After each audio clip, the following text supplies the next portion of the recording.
Hello दोस्तों, आप सभी का स्वागत है। आज की ये मोटिवेशनल स्टोरी ईमान का ज्ञान बताएगी। तो चलिए शुरू करते हैं। काफी समय पहले की बात है। प्रतापगढ़ नाम का एक राजा था। वहाँ का राजा बहुत अच्छा था, मगर राजा को एक सुख नहीं था।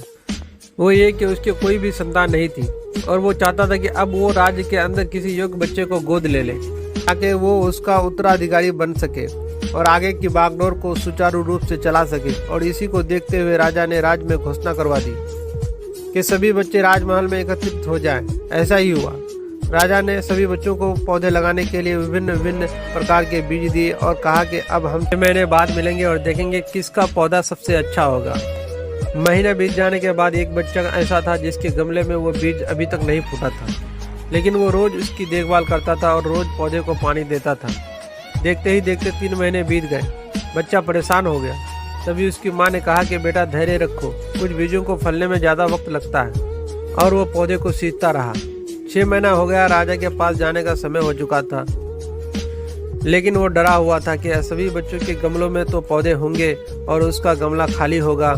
लेकिन वो बच्चा ईमानदार था और सारे बच्चे राजमहल में आ चुके थे। कुछ बच्चे जोश में भरे हुए थे क्योंकि उनके अंदर राज्य को उत्तराधिकारी बनने की प्रबल लालसा थी। अब राजा ने आदेश दिया, सभी बच्चे अपने अपने गमले दिखाने लगे, मगर एक बच्चा सहमा हुआ था क्योंकि उसका गमला खाली था। तभी राजा की नज़र उस गमले पर गई। उसने पूछा, तुम्हारा गमला तो खाली है? तो उसने कहा, लेकिन मैंने इस गमले की 6 महीने देखभाल की है। राजा उसकी ईमानदारी से खुश था कि उसका गमला खाली था, फिर भी वो हिम्मत करके यहाँ तो आ गया।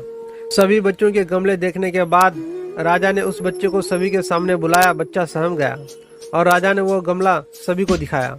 सभी बच्चे जोर से हंसने लगे। राजा ने कहा, शांत हो जाइए, इतने खुश मत होइए। आप सभी के पास जो पौधे हैं वो सब बंजर है। आप चाहे कितनी भी मेहनत कर लें, उनसे कुछ नहीं निकलेगा। लेकिन असली बीज यही था। राजा उसकी ईमानदारी से बेहद खुश हुआ और उस बच्चे को राज्य का उत्तराधिकारी बना दिया। लेकिन हमें इस कहानी से क्या सीख मिला?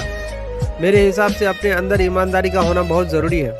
अगर हम खुद के साथ ईमानदार हैं तो जीवन के किसी न किसी पड़ाव में सफल हो ही जाएंगे, क्योंकि हमारी औकात हमें ही पता होती है। हम खुद को पागल बनाकर खुद की नुकसान ही करते हैं। फाइनली मुझे उम्मीद है कि आपको ये मोटिवेशनल स्टोरी अच्छी लगी होगी। तो दोस्तों, वीडियो को लाइक नहीं किए तो वीडियो को लाइक और चैनल को सब्सक्राइब कर दीजिए। फिर मिलेंगे अगले दिन और एक मज़ेदार वीडियो के साथ।